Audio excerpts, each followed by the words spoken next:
Alright, so this is going to be another movie review. This one's called Weed, 1972. This is going to be the second feature on the Something Weird disc, along with the Acid Eaters, which I watched last week.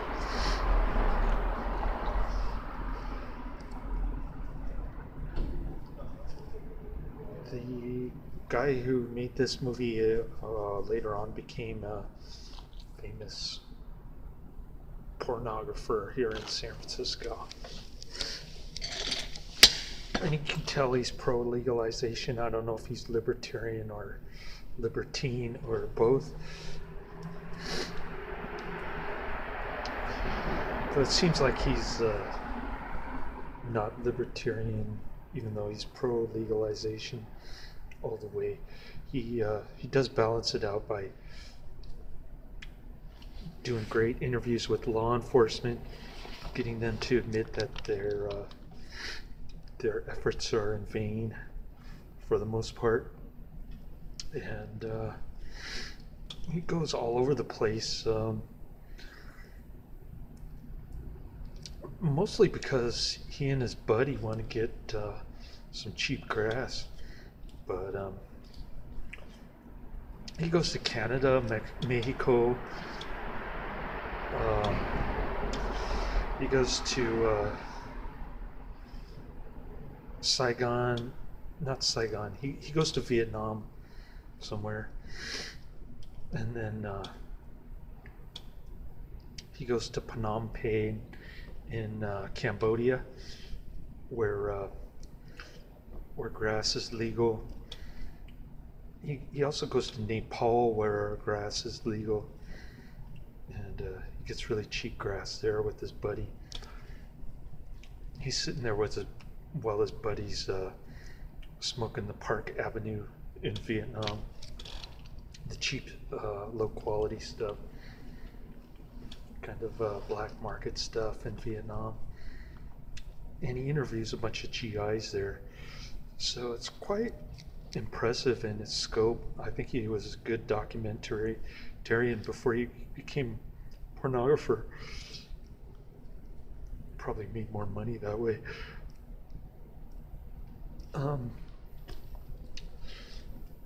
Yeah, so that's about it. I mean, I'm giving it 5 out of 5 stars. I thought it was a lot better quality and more detailed than, say, the Acid Eaters, the first feature on this disc. So overall, I'm giving the disc 4 out of 5 stars. I thought the second movie was the better one. I haven't seen the bonus features, but it's got a lot of nudie stuff on there. I can tell. It is, after all, Something Weird. So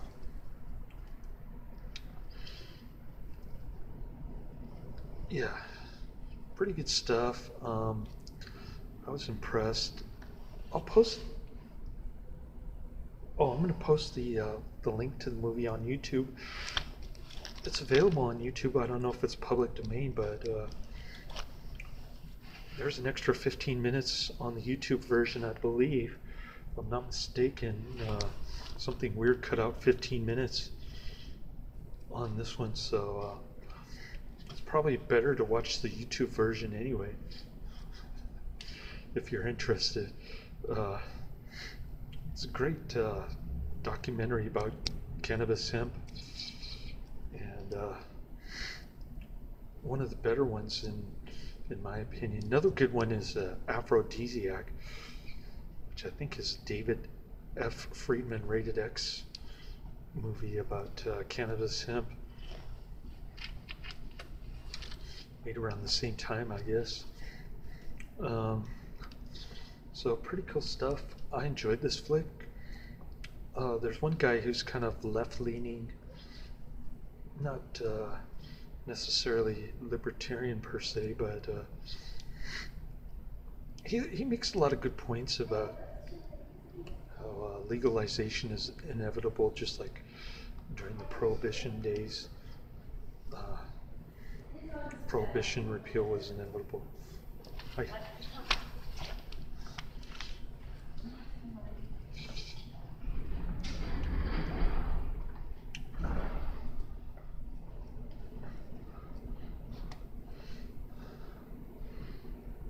So that was kind of interesting.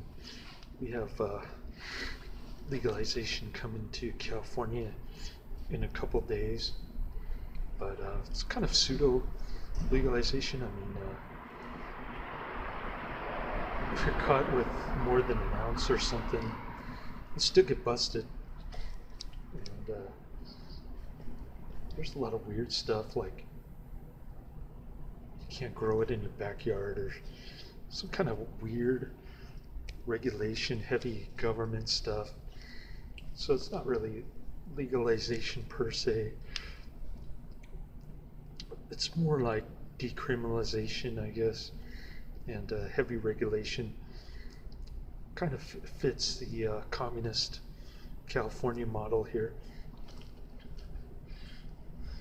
Yes, you can smoke it, but small amounts, and we're going to regulate it to death. That kind of thing. As Tommy Chong said, I don't want my weed from a government store, man. I'd rather get it from my dealer, kind of thing.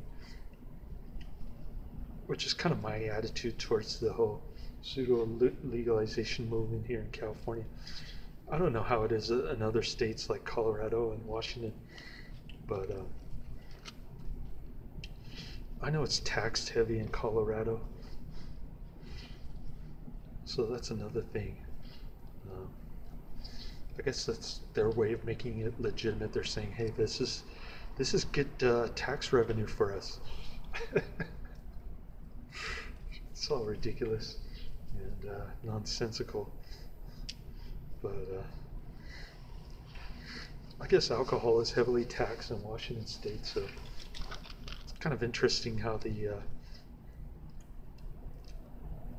left-leaning professor, I think his name is Kaplan, he talks about, I never heard of this guy before, but he talks about how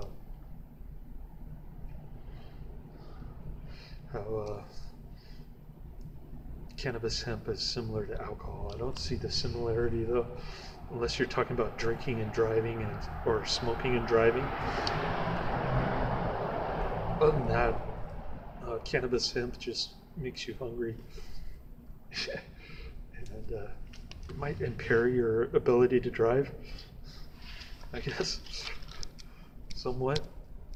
Probably not as much as alcohol though. But I wouldn't smoke and drive. That's a good point. The anti-legalization people make. It's not a good idea to smoke and drive. So just like it's not a good idea to text and drive, but people do it all the time. So I don't know how you can control that sort of thing.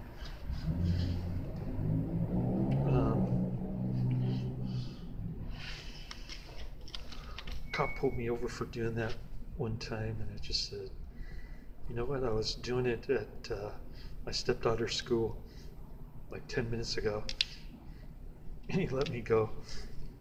So yeah, anyways,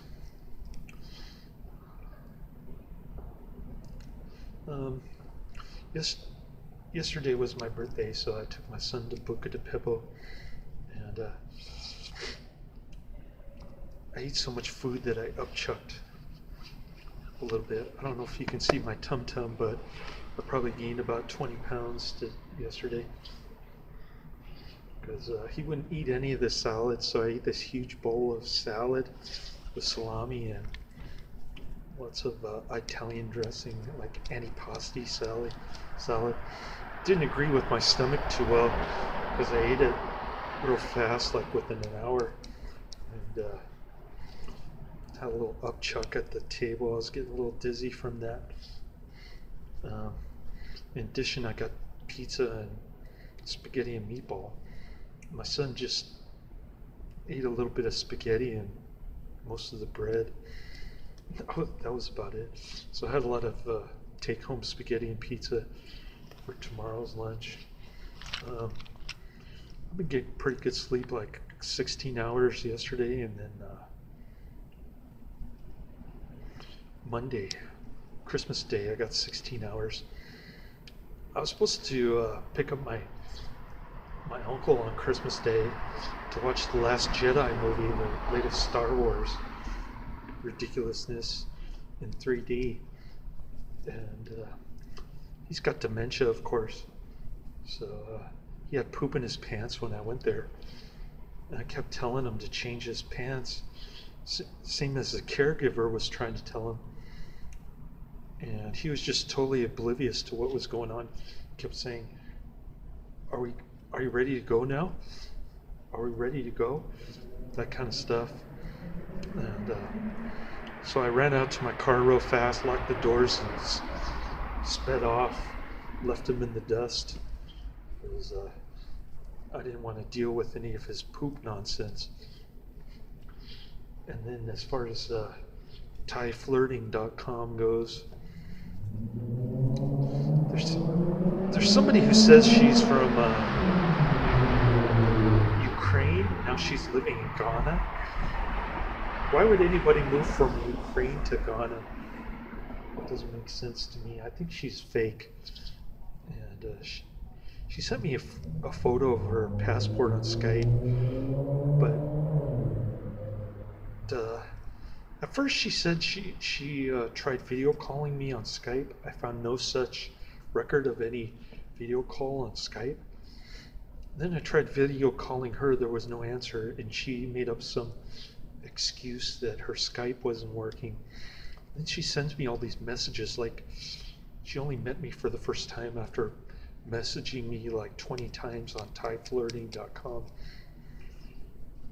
And then she tells me, she makes up this excuse that she doesn't have enough dough for her plane ride here. Same kind of thing with this gal from the Philippines, this comely gal that I was interested in. She said she was in the process of getting her passport. And for a couple days I heard nothing from her. I kept bugging her, asking her, where's your passport, when are you coming? That kind of stuff. And I got no response. So that was kind of a dead end, which has been the story of the last month or so on ThaiFlirting.com. The Thai ladies and people in general in Thailand can't speak English. So it's hard to get my point across, come over here on a fiancé visa application if you got the dough.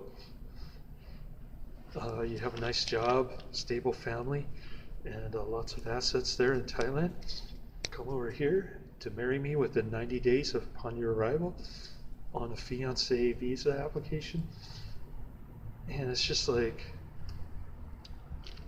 talking to a wall sometimes.